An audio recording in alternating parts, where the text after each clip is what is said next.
Olá, estudantes, tudo bem? Professor Demétrio na área para mais uma aula de Sociologia. Vamos lá? O objetivo da nossa aula de hoje é entender as principais características do Estado liberal e do Estado nazi-fascista. Quais tipos de estados você já ouviu falar? Pergunta bacana, né? Temos vários estados aí. Quantos já ouviu falar? Vamos então ouvir falar de mais um deles, o liberalismo, Estado liberal. O liberalismo ganhou expressão moderna com os filósofos iluministas John Locke, Adam Smith e Montesquieu. Contestou diversas normas sociais vigentes na época, como privilégios hereditários e a monarquia absolutista e direito divino dos reis. Típicos, esses privilégios, típicos do poder absolutista, certo?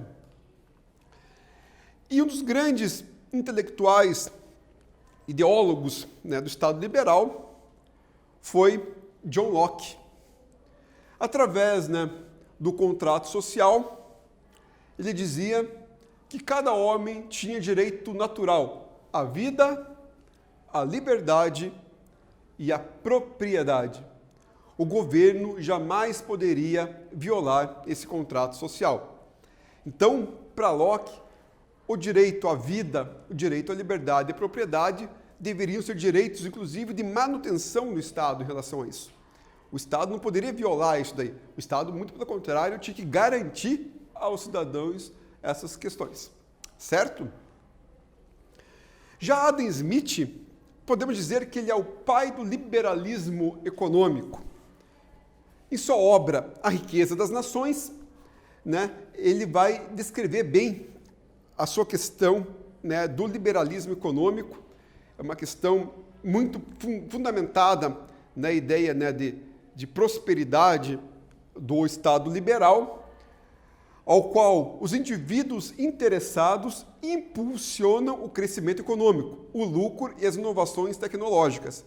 Então, em Riqueza das Nações, ele vai descrever como que o sistema de trabalho, como que indivíduos que se comportam dentro de um sistema de trabalho especializado, contínuo, também muito baseado em uma perspectiva moderna na época dentro da industrialização, voltada às esteiras, ao modelo fordista, taylorista, impulsiona o crescimento econômico.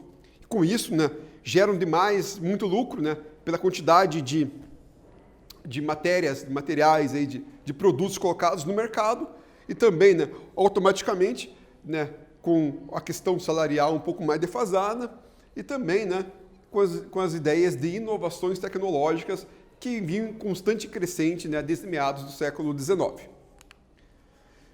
Já Montesquieu, o Barão de Montesquieu, formulou aí a sua obra O Espírito das Leis, em que, para aí, digamos, diluir, para não centralizar como era no poder absolutista as mãos na figura de um rei, de um monarca, é a ideia de divisão dos poderes. É uma racionalização maior do Estado e também da capacidade do Estado de, digamos assim, compreender, de racionalizar, de fazer com que também tivesse uma função melhor e diluir esses poderes, dividindo os poderes em legislativo, executivo e judiciário, em 3, não em um só, na mão de um só. Ele falava que era preciso evitar a concentração de poder na mão de um único soberano, como era no caso do Estado absolutista. Legal? Vamos então à nossa primeira atividade? Vem comigo. Explique com suas palavras os principais postulados do liberalismo, a partir das ideias de Locke, Smith e Montesquieu. Escreva um parágrafo em seu caderno. Tempinho para vocês.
E aí, estudantes?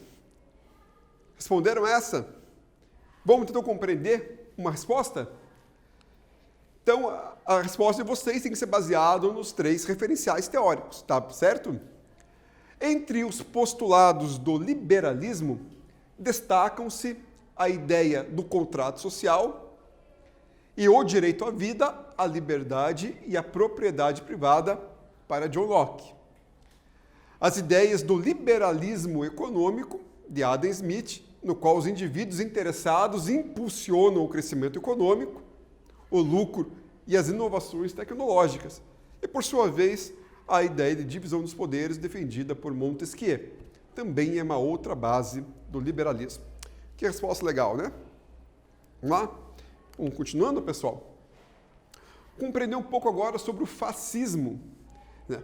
O fascismo e o nazismo muitas vezes são confundidos, né? Apesar de serem estados diferentes. Porém, eles entram às vezes dentro de um comboio por serem estados altamente ditatoriais, né? Intolerantes, digamos assim. O fascismo é um estado ultranacionalista e autoritário, caracterizado pelo poder ditatorial, repressão da oposição por via da força e forte controle da sociedade e da economia. Caracterizado pela mobilização das massas, pelas violências e por lideranças carismáticas, como, por exemplo, né, o Benito Mussolini, um dos líderes iniciais ali do processo fascista, assim como também, né, outros tantos aí que tiveram, né, no período do fascismo, né, mas Mussolini foi uma figura bastante representativa, né, para caracterizar essa questão do fascismo. Tá? Então, é o Estado ultranacionalista. Tá?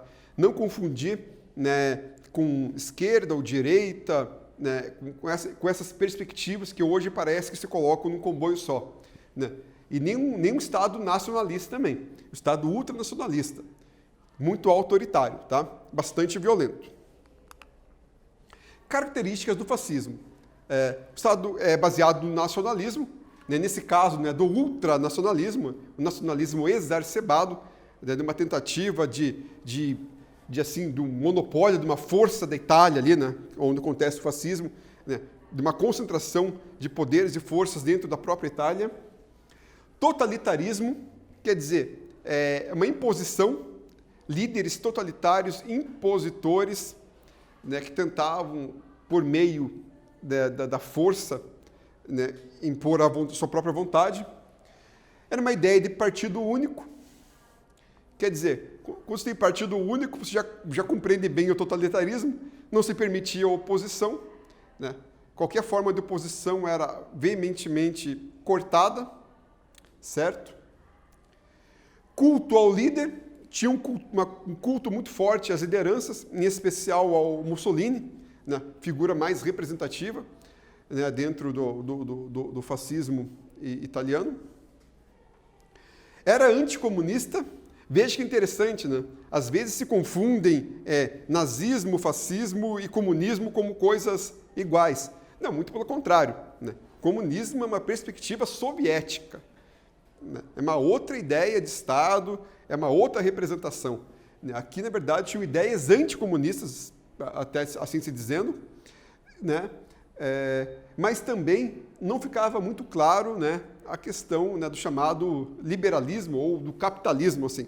Então, de fato, não dá para se colocar, né, como liberais, nem como comunistas, de maneira muito pelo contrário. Eram anticomunistas e também não tinham posicionamento liberais. Eram totalitários e ultranacionalistas. Tá? Essas palavras são importantes. Corporativistas, né?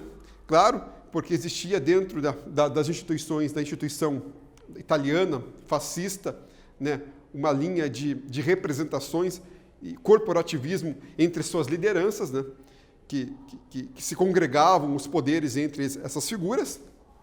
E, obviamente, como todo governo ultranacionalista, totalitário, que age pela força, tem que se embasar também através do militarismo. Se concentrava muito, né, o poder do Estado e os gastos do Estado com as forças bélicas, né, com as forças armadas. Legal? Já o nazismo surgiu após a crise da retomada da República Alemã. O contexto europeu pós-Primeira Guerra Mundial. Então, o nazismo, dentro do contexto alemão, a República de Weimar, que durou de 1919 a 1972, e também através de uma crise econômica, né, que surge esse nazismo. A figura central do poder nazista estava na figura de Adolf Hitler. Então, o nazismo também tinha características parecidas com o fascismo, mas também, né, tinha suas particularidades em relação ao fascismo. Né? Não podemos confundir o nazismo e o fascismo como coisas iguais, são diferentes. Primeiro, os países, né, os períodos, né, a questão política, né, lideranças, e uma questão também voltada aí também a um poder ultranacionalista, né, fascista. O nazismo também tinha uma concepção também voltada à religião, a estereótipos de etnias, né? Tinha uma questão cultural também envolvida no fascismo, no nazismo, né, que não tinha no fascismo. Né? Então o fascismo tem um cunho mais político, né, mais como se fala assim, aquela pessoa é fascista, quer dizer, é impositora, é tirana, é ditatorial, né? E o nazismo, quando se fala em nazismo, se fala em preconceito, se fala em exploração, se fala em maldade, se fala em... Né? Não que no fascismo não houvesse também maldades, né? Mas o nazismo ainda impulsionou mais ainda essas maldades por lidar com questões também culturais, religiosas, né? Étnicas, raciais. Então, características do nazismo. Assim como o fascismo tinha uma ideia do ultranacionalismo, quer dizer, a Alemanha tinha que ser o centro do mundo, a Alemanha tinha que ter o poder, ela tinha que conquistar, né? Essa ideia é parecida. O totalitarismo também era figurado na figura de Adolf Hitler, né? O Führer, né? o líder, o supremo, ele tinha o poder total. Né? Tinha também a ideia do partido único. Né? Não existia oposição ao Hitler dentro da Alemanha. Não, qualquer tipo de oposição era massacrada imediatamente. Culto ao líder, né? A liderança de Mussolini no fascismo também era forte, mas ainda mais dentro do nazismo, né? A figura de Hitler era uma figura de adoração, de culto, né? Propriamente a ele. Tinha um militarismo extremamente exagerado, né? Um investimento massivo no poder bélico. Foi ainda mais do que no fascismo, no nazismo, o militarismo foi extremamente forte, né? O Estado se dedicava ao militarismo. A ideia do antissemitismo, né? Era uma negação total e uma violência extrema aos judeus. Né? Boa parte aí do nazismo dedicou também à caça aos judeus. Tinha uma questão muito grande do propagandismo, da alienação social, da propaganda de uma Alemanha totalizante, de uma Alemanha verdadeira, de uma Alemanha que estava correta, fazia uma espécie de lavagem cerebral, fazia uma espécie de alienação ideológica em relação à sociedade. E tinha uma grande questão de um expansionismo territorial, diferente um pouco do fascismo. O fascismo tinha um ultranacionalismo, mas não se propagava um expansionismo. Já a Alemanha, além da Alemanha, eles queriam tornar a Alemanha maior, expandir o território, conquistar, né, a Europa.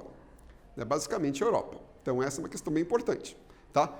Então, né, também com ideias anticomunistas, né, também com ideias antiliberais. Né? Então, são estados, né, ultranacionalistas, não tem a ver com uma esquerda e uma direita. Né?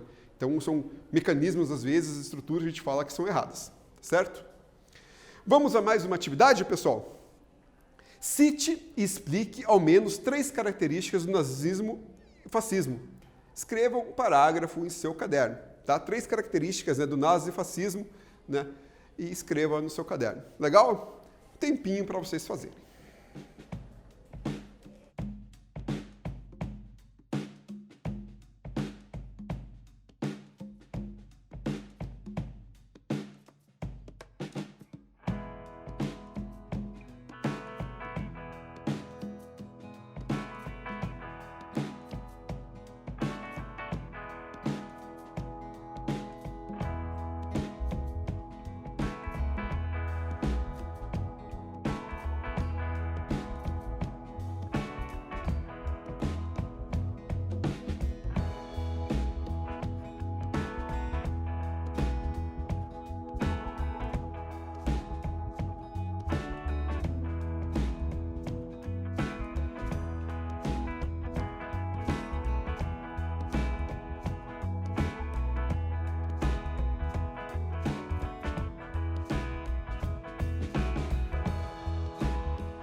E aí, pessoal, conseguiram responder essa?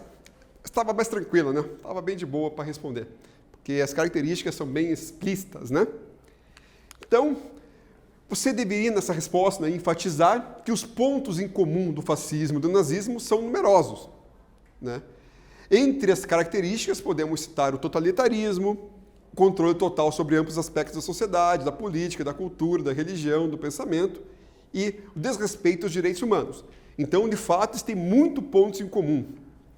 Podemos dizer que talvez o ponto de diferença entre eles esteja, né, numa questão de um expansionismo territorial, que era típico do nazismo, e numa questão mais mesmo voltada aí ao antissemitismo, né, uma questão mais religiosa, étnica também, racial, relacionada também ao nazismo. Tá certo? Beleza, pessoal? Então, hoje, nós estudamos sobre as principais características do Estado liberal e do Estado nazifascista, tá certo? O Estado liberal é um Estado que veio ali para se contrapor ao Estado absolutista, tá? Com as ideias mais, né, de participação, de alguns direitos, de garantias, né, de diluições de poderes, e o Estado nazifascista, que foram estados históricos, né, que hoje não se configuram mais em prática de estados, né, contemporâneos, modernos, mas que foram estados que trouxeram, né, vertentes e realidades na Europa bastante complicadas, complexas, né, que foram momentos tristes, assim, de conquistas, momentos tristes de imposições, de violência, né, mas que fizeram parte da história, né, por isso tem que ser estudado aí, né, como estados extremamente totalitários, impositores, ultranacionalistas. Correto? Beleza, pessoal? Fica aí, então, meu abraço para vocês, né? Se cuidem aí. Até a próxima aí. Valeu, pessoal. Professor Demetrio na área.